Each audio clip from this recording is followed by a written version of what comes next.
I saw an article 2 nights ago. I didn't read the whole thing, but what I read was interesting. Mhm. And it was basically making the case, and it was more of an opinion paper than a factual kind of thing. It was really posing a question, and the question was, does the requirement for patient experience, does the pay model that's been created, does the threat of not getting paid as much if your HCAPs are low, does that have any bearing whatsoever on how hospitals are doing patient experience?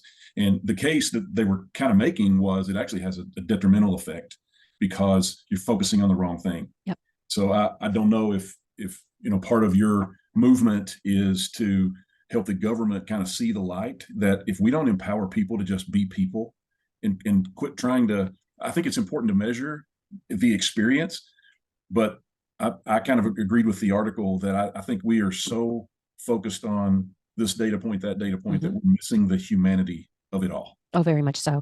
Check out some of my posts on LinkedIn. You'll see what I'm saying out there. But one of the things that you'll see is I did a because it's publicly reported data. I pulled all of the publicly reported data and looked at it. And in the first few years, nationally, we were making strides in patient experience, and that is because that incentive thing was a big, oh my gosh, there's money on the table. But then we flattened, and we have been flat for more than a decade until COVID started tipping us downwards.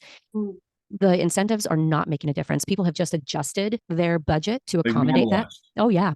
Yeah. And so what's happening now, you've just hit my little button here. I We have thought I might be. we have created a industry, a very profitable industry of patient experience.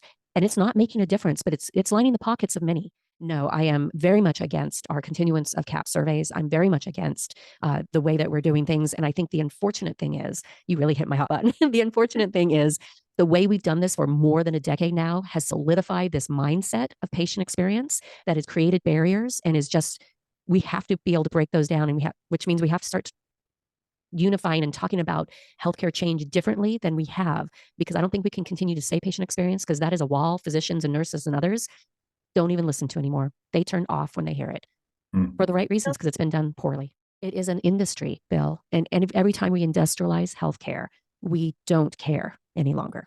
And that's problematic. Yeah. Yeah. So I'm a fellow with the Patient Revolution, which I just love the work that they're doing. So take a look at the Patient Revolution, get an idea of what Victor's doing with that. And it's true. We are in an industry that is no longer care involved. It is profit.